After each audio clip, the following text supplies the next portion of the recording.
Hey guys, welcome back to a new recording. This is back-to-back recordings because that's how I like to do the stuff. You get the creative juices flowing.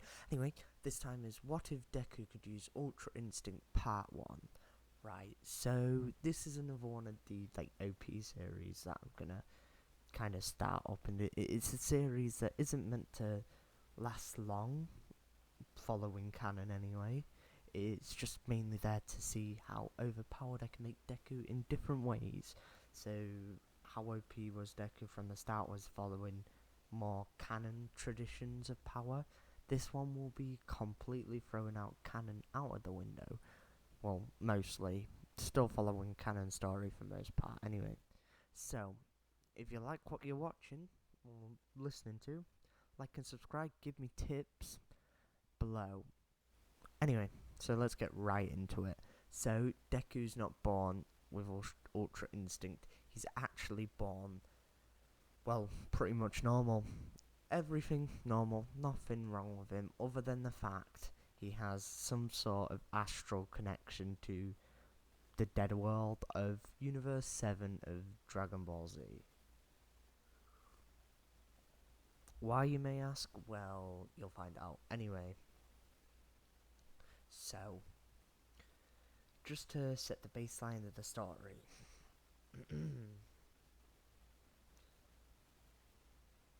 Sorry, my creative juices just hit a creative wall. Right, I just sipped my coffee, that means I'm smart again. Let's go.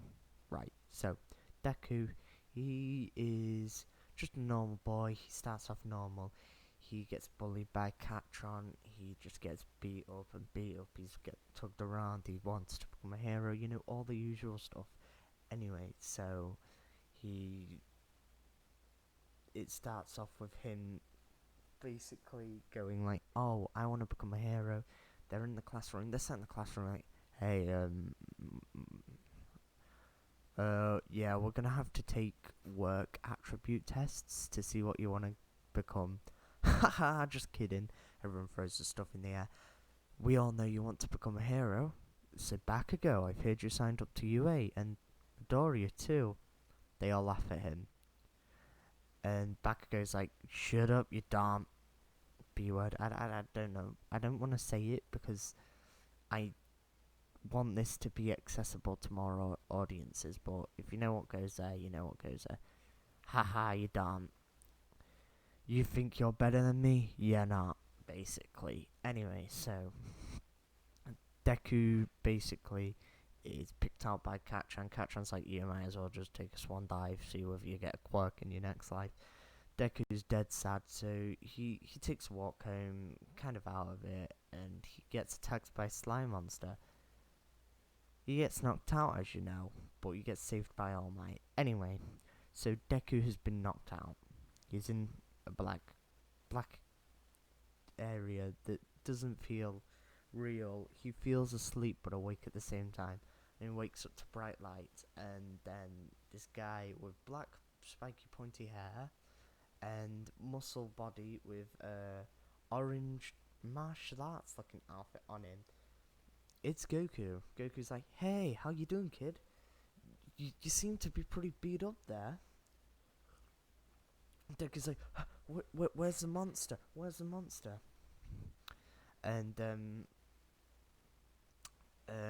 Goku's like, "What monster?" And Deku's just like, whoa, where am I?" And All Might's like, and Goku's like, "Well, I'm pretty sure I died like ages ago. That was ages ago, and they preserved my body how it was. So I guess this is how I am. Hey, so what's your name? D- Zuku Midoriya. You? Goku, nice to meet you. So, what happens here? Well, what brings you here?" And Deku's like, "Well, I was being attacked by a slime monster, and I passed out, and then I came out here.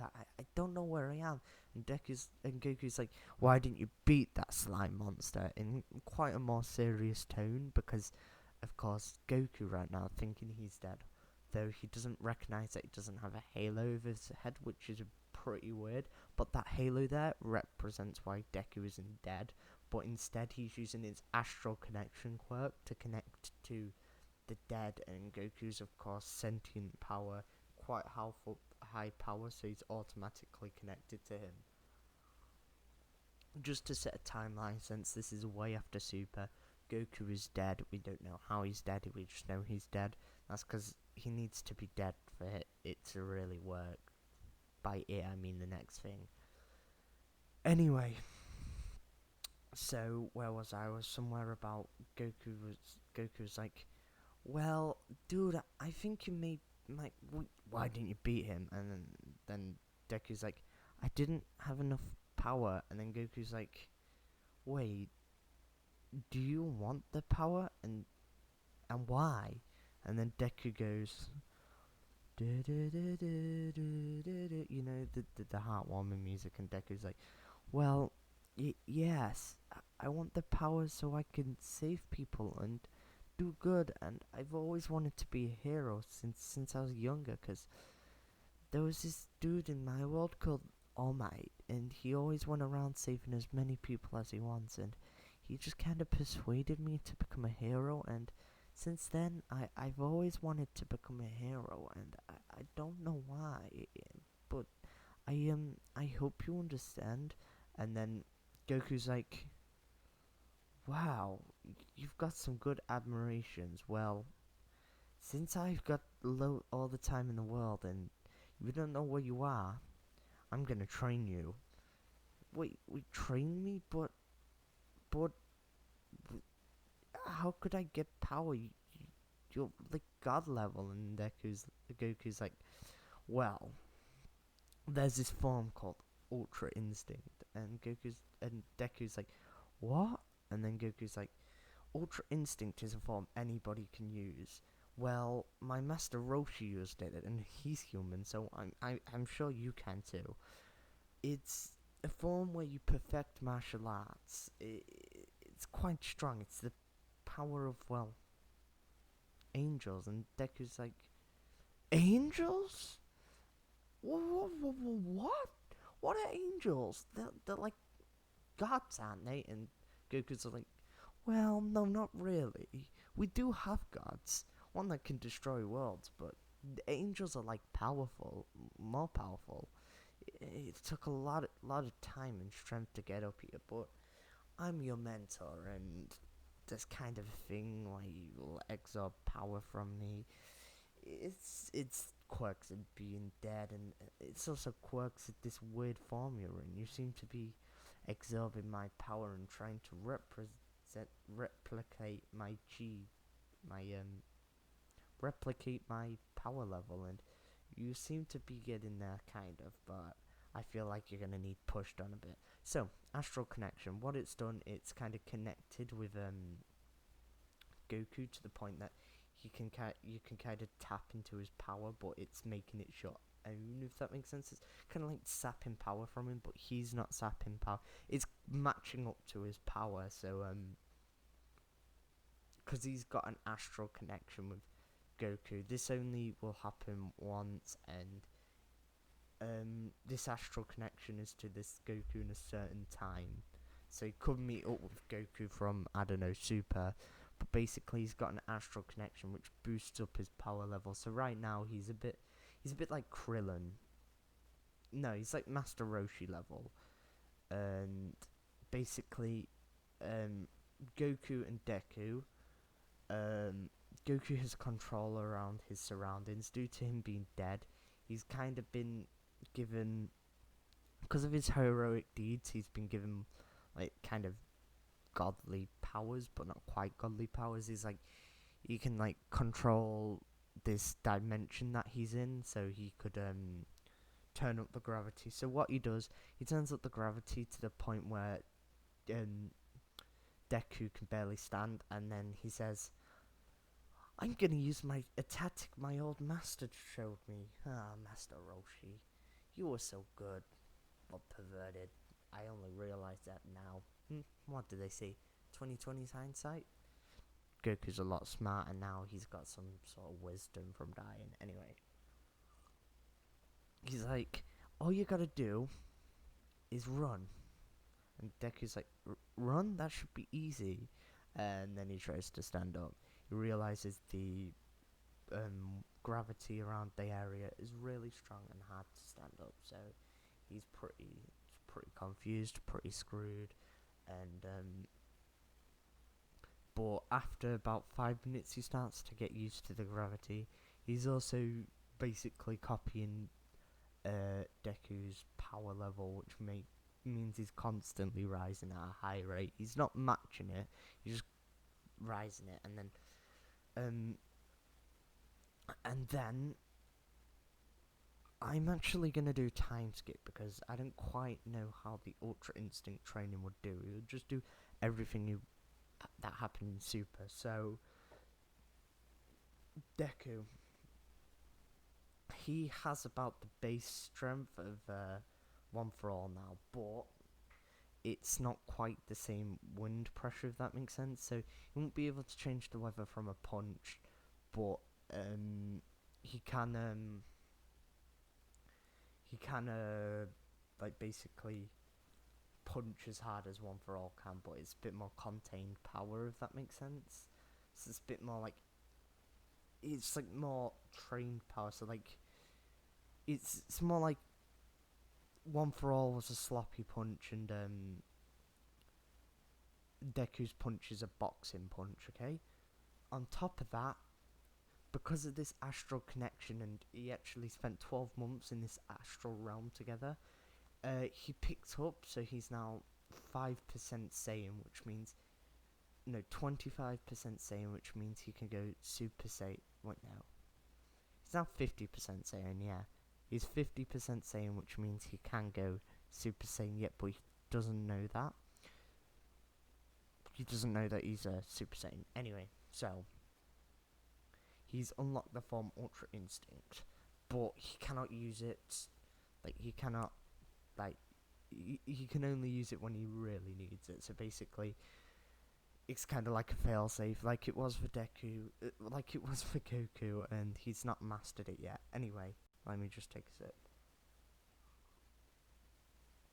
So he's not mastered it yet. Anyway, he's dragged back into the normal realm, and it's basically starting from where All Might's slapping him. So, I'm going to explain. It's been 12 months in this astral space-time, but it's only been a couple of seconds in real life time, and that's because of his quirk. It's just interdimensional weirdness, and it works. Don't ask why. The universe bends in weird ways. Anyway, so he wakes up, and then All Might doesn't, because All Might can't really read power levels. He just sees the kid's okay, and sees how his body is kind of well, before he was wearing baggy enough clothes, but when he was knocked out, he couldn't see how muscly this kid was, and he was like, wow, this kid's actually pretty muscly. Anyway, All Might jumps away, and Deku actually jumps after him, and basically goes like, hey, All Might, can we have a talk? And All Might's like, no, I'm running out of time here. But he realizes it's too late to jump away, and he's just gonna follow him. So he turns back into normal form, and then Deku's like, "Oh my God, you're an imposter! What happened to All Might?" And All Might's just like, "I'm fine, kid, chillax." And then Deku asks All Might, "Hey, even though I don't have a quirk, do you think I could still become a good hero? And if I can, do you have any tips for me?" And All Might's like, no. But there's always becoming a police officer. Anyway, if you wanted to be a hero, there's certain things that only certain people have. You know? And I don't think you have them certain things. Well, from what I've seen from the slime monster, You don't. Very savage of All Might. This kind of, it doesn't crush Deku, but Deku's like, haha, I can prove him wrong. Right, so getting to the point. Okay, so they jump into battle. Would it be a battle? No. I'm sorry, I just had a mind blank. So, the slime monster got free. This is because Deku distracted All Might. It fell out of All Might's pocket. So it wasn't knocked out by Deku. It was more All Might's fault. But Deku certainly had something to do with it. So he was just walking because he didn't want to attract any attention, and it's illegal to use quirks without a provisional license or a license. So he was just walking. No one knows he can fly because he can fly. That's because he's been training with Goku. He can also use instant transmission, Kaioken, but yet again not Super Saiyan or Super Saiyan 2 or Super Saiyan 3. He could use Super Saiyan God once he figures out Super Saiyan 1 and Super Saiyan 2, but he just doesn't realise. This is because he's been matching Goku's power for a while, which means basically it's kind of like a Zenkai boost, but it's not quite a Zenkai boost because it's not as powerful and it's not from getting damage, it's from hanging out with them. So he's the level of All Might at his base form, and he can't tap into Ultra Instinct unless he wants to. So he sees the slime monster. He goes up to punch the slime monster, and then that's when he realizes that his punches won't have that much of an effect. So he just decides to keep on punching. Of course, this is making mini holes due to his strength, but he doesn't have the air pressure that All Might has. So his punches are just kind of falling through. They're like, it's like slipping off, if that makes sense. And then All Might comes along and uses his punch for air pressure. This air pressure splits up the slime monster and actually frees him. Deku gets told off by the heroes like normal. Bakugo has a go at Deku, but he still kind of helped him because of the throw in the bag. That was stronger this time, so it just stunned the villain for longer. So he did actually get thank you'd for that one, but still, it was kind of just the same. And then this is when All Might drops down and says, "So, I saw you today and I realized I was completely wrong. You do have what every hero has. The ability to run in and help, even when they don't have a chance. This is why I'm offering you this one-time ability, this one-time opportunity. Do you want my quirk?" And this is where I'm going to leave this episode. I hope you enjoyed. Like and subscribe, of course. It would help me out a bunch. This is a new series, so anything helps. Thanks for watching.